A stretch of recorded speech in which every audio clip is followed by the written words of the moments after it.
Good morning students.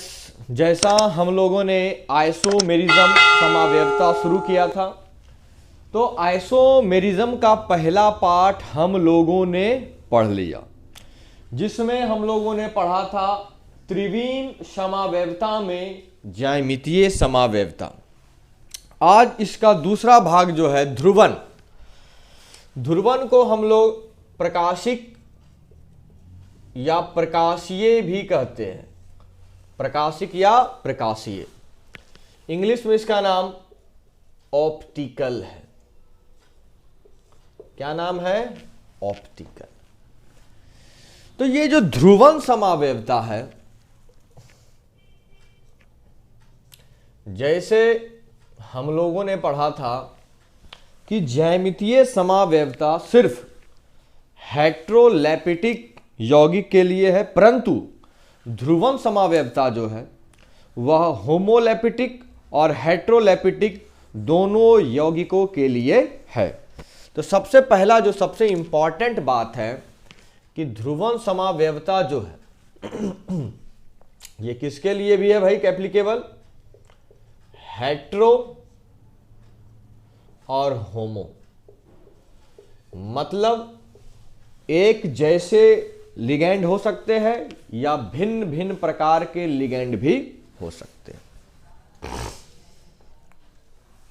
अब क्या है भाई कि सर इसमें जो है सामान्यतः उपसह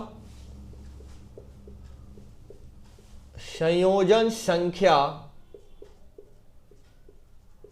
6 ही भाग लेता है। ठीक है भाई, 6 की आकृति क्या होती है? अष्टफलकीय। ठीक, अष्टफलकीय होती है। तो समझेंगे कि ध्रुवन समावयवता जो है इसको समझना थोड़ा सा मुश्किल है, लेकिन आसानी तरीका समझेंगे। इसमें सबसे पहला जो है दर्पण होना आवश्यक है। दर्पण मतलब मिरर। क्या होना जरूरी है? मिरर। दूसरा प्रतिबिंब। प्रतिबिंब का मतलब इमेज होता है, और बिंब, बिंब को हम लोग कहते हैं ऑब्जेक्ट, वस्तु। प्रतिबिंब और वस्तु, इमेज एंड ऑब्जेक्ट। जो प्रतिबिंब और बिंब है वह एक दूसरे पर अध्यारोपित नहीं होना चाहिए। अध्यारोपित मतलब अध्यारोपण नहीं होना चाहिए, मतलब एक दूसरे को ढक नहीं सके, कवर अप नहीं कर सके, उसी को कहते हैं वह एक दूसरे पर अध्यारोपित ना हो। जैसे आप कोई गलती करते हैं तो आपकी मम्मी क्या करती है? उस गलती को छुपा देती है, लेकिन इसमें छुपाना नहीं है, वह एक दूसरे पर अध्यारोपित ना हो। तो सर अध्यारोपित का मतलब क्या? जैसे मान लेंगे जैसे हमने दर्पण बना लिया, यहां हमने ए लिखा तो इसका प्रतिबिंब भी ए बना। अब आपको थोड़ा सा एज्यूम करना है। सोच लीजिए इस ए को आपने उठा लिया और इस ए पे रखेंगे तो यह पूरी तरीका से क्या हो जाएगा? ढक जाएगा। तो ऐसे को हम लोग कहते हैं अकाइरल। अकाइरल या एकाइरल भी बोलते हैं, एकाइरल। लेकिन अगर हम लोगों ने बी लिखा तो इसका जो प्रतिबिंब बनेगा वह इस टाइप का बनेगा। तो अगर हमने फिर से इस बी को सोच लिए उठा लिए, मेरे हाथ में आ गया है, दिखाई दे रहा है बी। अब इस बी को यहां पे जब हम रखेंगे तो यहां पे ये बी थोड़ा सा निकल जाएगा। तो क्या ये वस्तु का जो प्रतिबिंब बना इसको अध्यारोपित कर पा रहा है? नहीं। तो उसी को हम लोग कहेंगे काइरल। क्या कहेंगे? कायरल। तो कायरल जो होता है वह सामान्यतः परमाणु होता है, एटम होता है या अणु होता है। और यही अगर पैटर्न कोई यौगिक के साथ हो जाए तो उस यौगिक को हम लोग कहेंगे एनेंटियोमर। क्या कहेंगे बाबू? एनेंटियोमर। ENANTIOMERS, एनेंटियोमर्स कहेंगे। मतलब वैसा यौगिक जो अपने वस्तु और अपने प्रतिबिंब को अध्यारोपित मतलब ढक नहीं पाए, नॉट कवर अप, उसी को कहेंगे हम लोग एनेंटियोमर। तो हमको इसी का चर्चा करना है, ठीक है। दर्पण होना चाहिए, प्रतिबिंब और बिंब एक दूसरे पर अध्यारोपित नहीं होना चाहिए, और वह कैसा होना चाहिए? हेट्रोलेपिटिक भी होना चाहिए और होमोलेपिटिक भी होना चाहिए। अब क्या है नंबर 3, जैसे हम लोगों ने इससे पिछले क्लास में पढ़ा था ज्यामिति, तो उसमें जो समावयवी आए थे वह आए थे समपक्ष और विपक्ष। इसमें समपक्ष और विपक्ष नहीं आएंगे, इसमें आएंगे एक आएंगे डी, एक आएंगे एल। डी का मतलब होता है डेक्स्ट्रो। डी का मतलब क्या होता है? डेक्स्ट्रो। और एल का मतलब होता है लेवो। डी को हम लोग पॉजिटिव से भी डिनोट करते हैं और एल को निगेटिव से भी। हिंदी में इसका नाम है दक्षिण घूर्णक। दक्षिण घूर्णक, इसको कहेंगे हम लोग वामावर्ती या वामा घूर्णक। वामा घूर्णक। हालांकि ये जो घटना है, ये जो आपका घटना है प्लेन पोलराइज लाइट का घटना होता है। ये घटना आप फिजिक्स में भी देख सकते हैं। इसके बारे में सबसे पहले बताए थे एक वैज्ञानिक जिसका नाम था निकोल। उन्होंने ही एक आपका दर्पण दिया, प्रिज्म दिया, जिसको निकोल प्रिज्म या निकोल दर्पण कहते हैं। तो निकोल साहब ने ही बताया था इस घटना के बारे में। क्लास 12th में एक फिजिक्स का चैप्टर है जिसमें तरंग प्रकाश में आपको यही घटना पढ़ना है।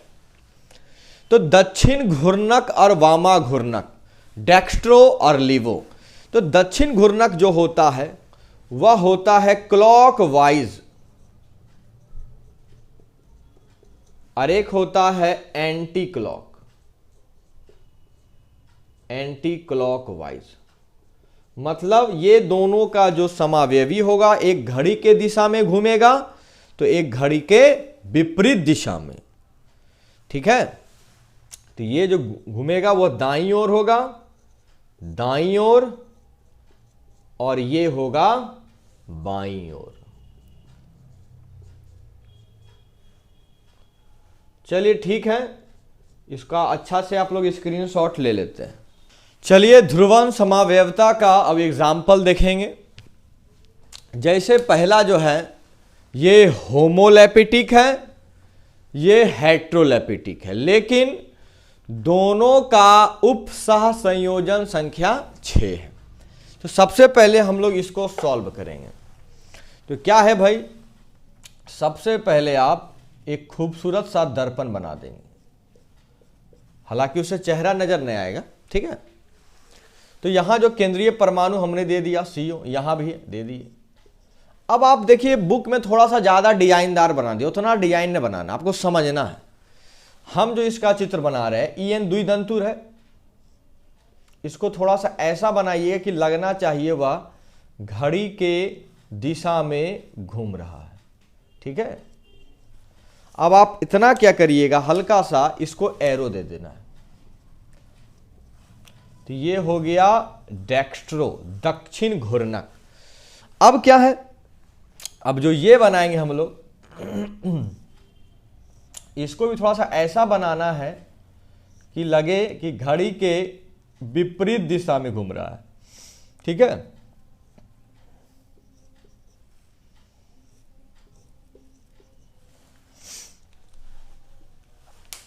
ठीक, इसको थोड़ा सा एरो दे देंगे,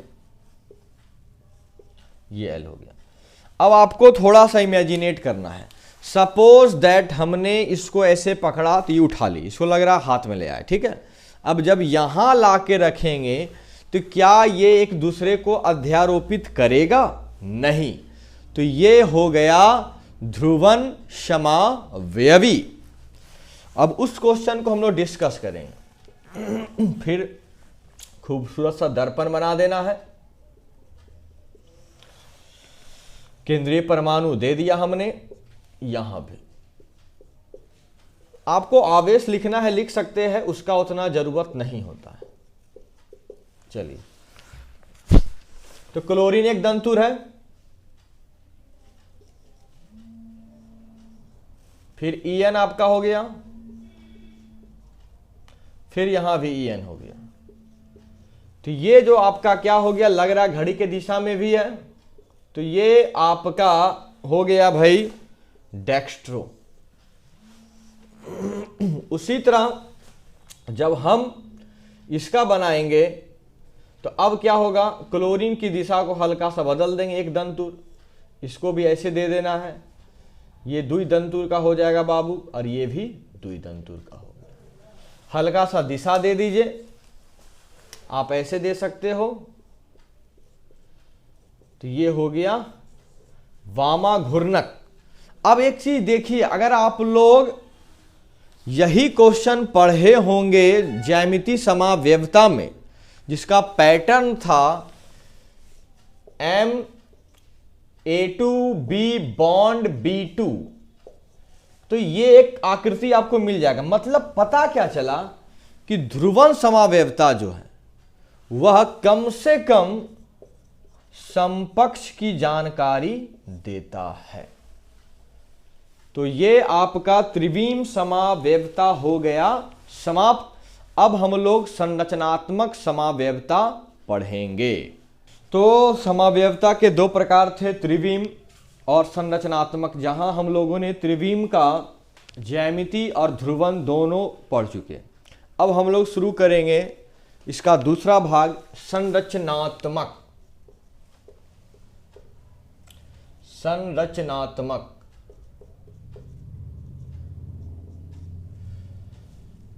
स्ट्रक्चरल आइसोमर्स। क्या कहते हैं भाई इसको, स्ट्रक्चरल। इसमें भी क्या होगा, दो या दो से अधिक वैसे यौगिक जिसके रासायनिक सूत्र समान हो, आणविक सूत्र समान हो, परंतु बंधन जो है वह क्या होना चाहिए, बंधन का क्रम होना चाहिए भिन्न। तो उसी को हम लोग कहेंगे संरचनात्मक समावयवता। तो इसके जो है भाई चार प्रकार है। पहला का नाम है बंधनी। क्या नाम है, बंधनी। इंग्लिश में इसको लिंकेज कहेंगे या तो वैलेंसी कहेंगे। ठीक, तो ये जो समावयवता बड़ा हल्का मतलब तोलने में हल्का नहीं है, पढ़ने में हल्का। जैसे भाई इसमें क्या है, यह निर्भर करता है उभय दंती पर। किस पर निर्भर करता है, उभय दंती। मतलब जिसको बताए थे दुमुहिया सांप, तो इसका दो ही प्रकार है, एक नाइट्रीटो, एक थायोसाइनेटो। ठीक है भाई। तो जैसे नाइट्रीटो में यह धातु के नाइट्रोजन से भी जुटता है और ऑक्सीजन से भी, इसमें भी यह सल्फर परमाणु से भी जुटता है और नाइट्रोजन परमाणु से भी। जैसे हाँ, तो इससे होता क्या है, इससे यही होता है कि दोनों समावयवी में भौतिक गुणधर्म अलग हो जाते हैं।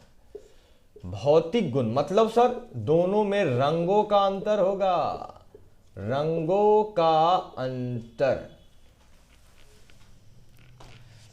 जैसे अगर हमने कोई यौगिक ले लिया, मान लीजिए Zn NH3 का ट्वाइस है और आपका हमने ले लिया NO2, तो इसका जो समावयवी बनेगा वो हमेशा बनेगा Zn NH3 तो है ही, या 2 है, चलिए 3 है, यहां भी 3 है, यहां हो जाएगा ONO। तो मतलब क्या है? मतलब यही है कि इसमें Zn जो है NH3 के साथ जुड़ा हुआ है 3 जगह से, और इस कंडीशन में ये नाइट्रोजन के साथ जुड़ा हुआ है। इसका जो बंधन है नाइट्रोजन परमाणु से, NO2 वाला। यही अगर हम ये संरचना को बनाएंगे तो हो जाएगा भाई ONO, NH3 को वैसे ही लिख देना है। चलिए, तो यही कहा गया बंधनी समावयवता। अब हम लोग इसका स्क्रीनशॉट लेंगे। अब दूसरा प्रकार देखेंगे। दूसरा प्रकार है इसका उपसह संयोजन। दूसरा क्या है? उपसह संयोजन। नाम से ही पता चल रहा है कि इसमें उपसह संयोजन यौगिक होंगे। मतलब सर, मतलब देख लेते हैं। मतलब जो है उपसह संयोजन, उपसह संयोजन समावयवता। नंबर 1, इसमें जो है बाबू 2 गुरु कोष्ठक। गुरु कोष्ठक मतलब हुआ, गुरु कोष्ठक, हाँ, मतलब स्क्वायर ब्रैकेट, मतलब बड़ी ब्रैकेट। 2 बड़ी ब्रैकेट होना चाहिए। उसमें क्या होगा? उसमें लिगैंडो या धातुओं का क्या होगा भाई? विस्थापन होगा। मतलब देख लेते। जैसे हमने क्रोमियम NH3 का 6 ले लिया, यहां ले लिया CO CN का 6 ले लिया। हां, लेकिन एक सबसे इंपॉर्टेंट बात, दोनों का उपसह संयोजन संख्या होना चाहिए बराबर। अब इसका जो समावयवता बनेगा, चलिए मान लिया क्रोमियम को हमने रहने दिया, तो इसका जो लिगैंड है वो CN यहां आ सकता है। अब फिर CO है, इसका लिगैंड यहां आ सकता है। तो मतलब लिगैंड या बदल रहा है या तो धातु। जैसे आप धातु के बारे में बना सकते हैं। मान लीजिए कि लिगैंड को रहने दीजिए, NH3 को यहीं रहने देंगे। ठीक है भाई, ठीक। अबरी क्रोमियम था, अबरी हमने कोबाल्ट को बुला लिया। ठीक है, उसमें भी सेम चीज है। CN को रहने दिया, अबरी हमने किसको बुला लिया? क्रोमियम को। तो इससे क्या होता है? इससे भी भौतिक गुणधर्म, रंगों का अंतर होगा या तो आवेशों का अंतर होगा। 2 चीज होगा, आवेशों में बदलाव, आवेशों में बदलाव और रंगों में अंतर, रंगों में अंतर। अब संरचनात्मक का तीसरा है आयनन समावयवता। इंग्लिश में इसको आयोनाइजेशन कहेंगे। ठीक है भाई, इसका पहला कंडीशन, इस आयन, इसमें कौन भाग लेगा? आयन।